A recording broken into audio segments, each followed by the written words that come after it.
Two people, same $17,300 in debt, same income. One becomes debt-free in under 3 years. The other is still making payments a decade later. The difference isn't discipline and it isn't luck. It's the order they chose to attack their balances. With average credit card rates now above 20%, that single decision can save you thousands of dollars or cost you years of your life. One method is obsessed with math, the other is obsessed with your brain, and a 2012 peer-reviewed study exposed which one people actually finish. The average American household does not struggle with just one outstanding bill. Instead, they are forced to juggle a complex web of monthly obligations, high-interest credit cards, a depreciating car loan, and a decades-long student loan. Each month, their hard-earned income is sliced into multiple pieces, leaving only a small surplus to actually pay down the principal. This is where the real trap lies. When you have an extra $100 or $200 to throw at your debt, where does it go? Most people spread it thin across all their accounts, or they target the bill that stresses them out the most without a clear strategy. But making decisions on gut feelings alone is incredibly risky. Picking the wrong target first can drag your payoff timeline out by years, allowing compounding interest to quietly drain your bank account. At the same time, choosing a plan that is mathematically perfect but emotionally exhausting can wear down your willpower, leading you to abandon the effort entirely. The struggle to get out of debt is both a financial puzzle and a test of human behavior. To win, you cannot rely on vague advice or random payments.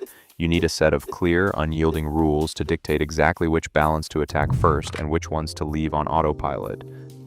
The Debt Avalanche method operates on a single, uncompromising rule: clear the most expensive debt first.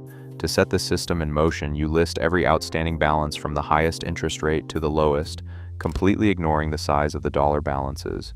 You continue making the required minimum payments on every single account to keep them in good standing and protect your credit score. But every extra dollar you can scrape together above those minimums is funneled directly toward that top debt on your list, the one charging you the most for borrowing. Once that highest interest balance is wiped out, the process cascades. The entire amount you were paying toward that first debt, both its minimum payment and your extra cash, is redirected to the debt with the next highest interest rate. You repeat this sequence, rolling the freed up cash downward until every creditor is paid in full. This strategy is engineered for pure efficiency. By systematically targeting the steepest interest rates first, you aggressively choke off the compounding power of your creditors. You stop the costliest financial leaks in your budget immediately, which minimizes the total amount of interest you pay over your lifetime. For borrowers whose sole objective is to save the maximum amount of cash and escape debt with the least amount of total financial waste, this procedural approach is the cleanest, most logical solution. It treats your debt as a straightforward math problem with one clear path to zero. The Debt Snowball strategy rejects pure interest rate formulas. Instead, it operates on a different rule. List your debts from the smallest dollar balance to the largest, completely ignoring the interest rates. You continue to pay the minimum balances on all accounts to keep them current, but any extra cash you can scrape together is funneled directly into the smallest debt on your list. Once that tiny balance is entirely wiped out, you take its minimum payment and your extra cash and roll that entire sum into the next smallest balance. As each account hits zero, the monthly payment available to attack the next debt grows larger, creating a compounding momentum that mimics a snowball rolling down a hill. This behavioral system gained massive popularity in the United States through personal finance author Dave Ramsey. Ramsey famously frames debt payoff as a challenge that is 80% behavior and 20% head knowledge. Under this view, consumer debt is treated as a behavioral hurdle rather than a math problem.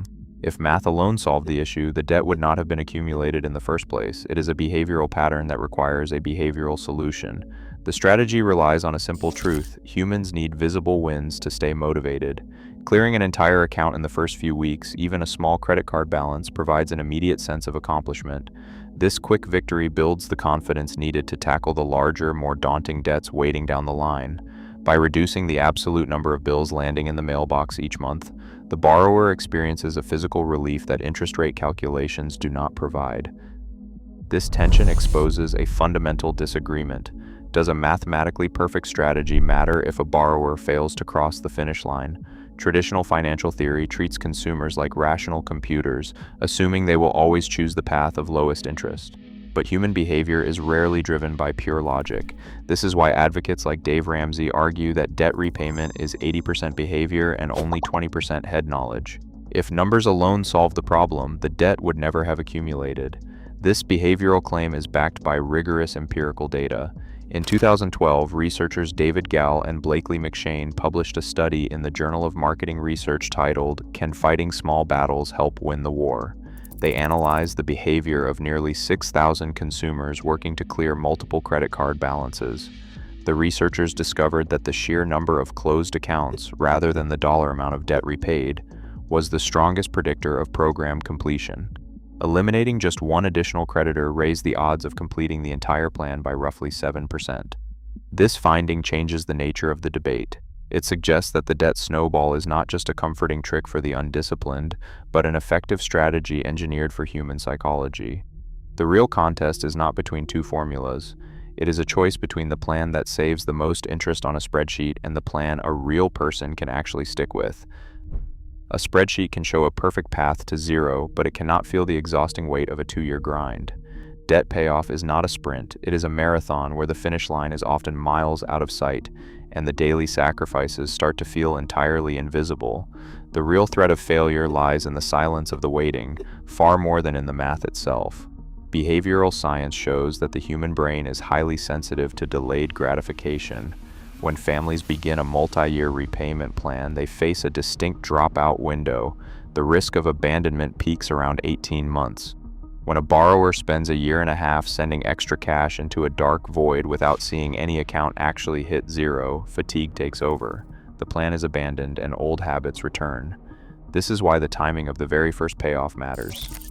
Clearing a single balance within the first 30 to 60 days resets confidence. This response is driven by the goal gradient effect, the natural human tendency to work harder as a target comes within reach. When an account is completely paid off in month 1 or 2, the progress is real and immediate. The monthly bills get fewer, the list of open accounts shrinks. These physical changes create momentum that carries a borrower through the quieter, longer stages of the process. It shifts the psychology from a state of deprivation to a pattern of regular victory. In this light, motivation is not an emotional luxury. It is a real financial force that determines whether a plan succeeds or fails. The true cost of a payoff plan is measured both in interest paid and in plans abandoned before they ever reach the finish line. The psychological boost of an early win keeps many people on track, but borrowers who already possess strong, unwavering discipline operate under a different set of rules. For this group, the debt avalanche is the strongest financial answer.